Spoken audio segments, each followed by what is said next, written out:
ఏమంటే జెండా కూలీలకు పవన్ కళ్యాణ్కి ఒక నిమిషం అని ఇచ్చింటే సాటిస్ఫై ఉండేది బాగా. ఈ జెండా కూలీలకు కానీ పవన్ కళ్యాణ్ కానీ లేకపోవడం బాధాకరం అంతే.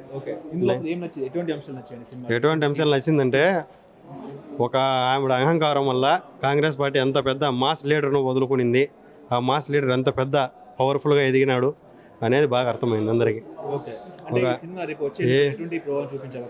ఖచ్చితంగా ఈ సినిమా వల్ల 160+ సీట్లు ఖచ్చితంగా కొడుతుంది వైసీపీ.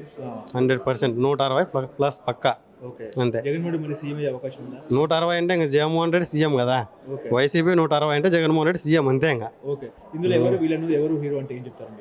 ఎవరు విలన్ అంటే Congress TDP villain, YCP one side hero. ఇంకా దీంట్లో ఇంకా మేము వేరే మాటే లేదు. ఇంక అంతే.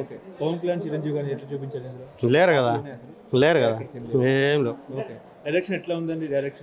డైరెక్షన్ ఎక్సలెంట్, సూపర్ గా తీసినారు. యాత్ర 1 హిట్, ఇది సూపర్ హిట్. స్కీమ్స్ చెప్పినారు కదా, నవరత్నాలు అని. జగన్మోహన్ రెడ్డి చేసే నవరత్నాలు చెప్పినారు, చంద్రబాబు నాయుడు చేసిన మోసాలు చెప్పినారు, అన్ని క్లియర్గా ఎక్స్ప్లెయిన్ చేసినారు కదా. రైతు రుణమాఫీ అన్నాడు, చేయలేదు.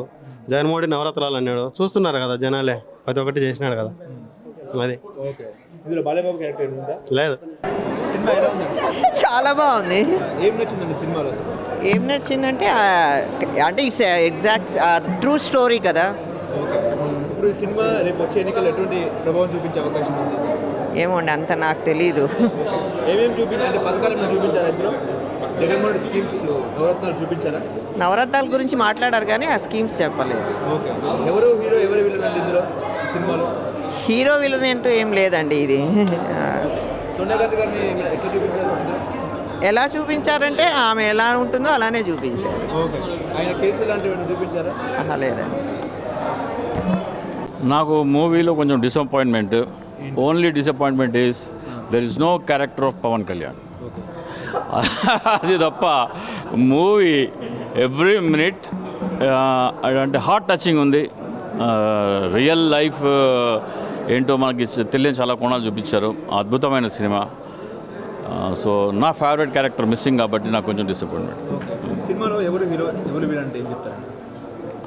ప్రజలందరికీ తెలుసు, ఆంధ్రప్రదేశ్ రాష్ట్ర ప్రజలకు తెలుసు, సినిమా చూసే ప్రతి ఒక్కరికి తెలుసు, చెప్పాల్సిన అవసరం లేదు. ఓకే, ఇప్పుడు సోనియా గాంధీని ఏ రకంగా చూపించారు? సోనియా గాంధీ జరిగిందే చూపించారు కదా, వాళ్ళని కొత్త ఏం చూపించలేదు.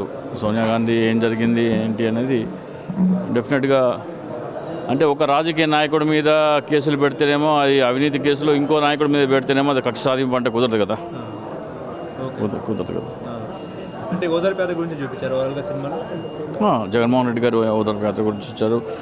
రాజశేఖర రెడ్డి గారికి ఆయనకి మధ్యలో ఉన్న అనుబంధం గురించి చూపించారు. ప్రజలకి అంటే ఇక్కడ రాజకీయాలు ప్రజలతో పెనవేసుకున్న ఒక ప్రొఫెషన్ అని, ప్రజలకు సేవ చేయాల్సిన ప్రొఫెషన్ అని, ప్రజలే నిజమైన పార్ట్నర్స్ అని ఒక క్లియర్ కట్ మెసేజ్ ఒకటి వెళ్ళింది. సో పొత్తుల రాజకీయాలు, ఇంట్లో కూర్చొని రాజకీయాలు చేసే వాళ్ళకి ఏడాది అంటే ఒక 5 సంవత్సరాలకి 1525 రోజులు ఉంటాయి. 50 రోజులు కూడా రాష్ట్రంలో తిరగకుండా, ప్రజల మధ్యలో ఉండకుండా రాజకీయం చేద్దాం అనుకునే వాళ్ళకి రాజకీయం అంటే ఏంటి, ప్రజాసేవ అంటే ఏంటో ఈ సినిమా చూస్తే తెలుస్తుంది. అంటే వైఎస్ఆర్ చనిపోయిన సన్నివేశాలు చూపించారు ఇందులో? చూపించారు. అంటే ఈ సినిమాను ఆంధ్రప్రదేశ్ ప్రజలు ఏ రకంగా రిసీవ్ చేసుకుంటారండి? ఆంధ్రప్రదేశ్ ప్రజలు సినిమా చూసి పొలిటీషియన్ అంటే ఏంటి, పొలిటీషియన్ ఎవరి కోసం ఉన్నారు, ఎవరి కోసం పాలిటిక్స్ చేయాలి, అధికారం కోసమా లేకపోతే ప్రజాసేవ కోసమా అనేది క్లియర్ కట్గా కనపడింది.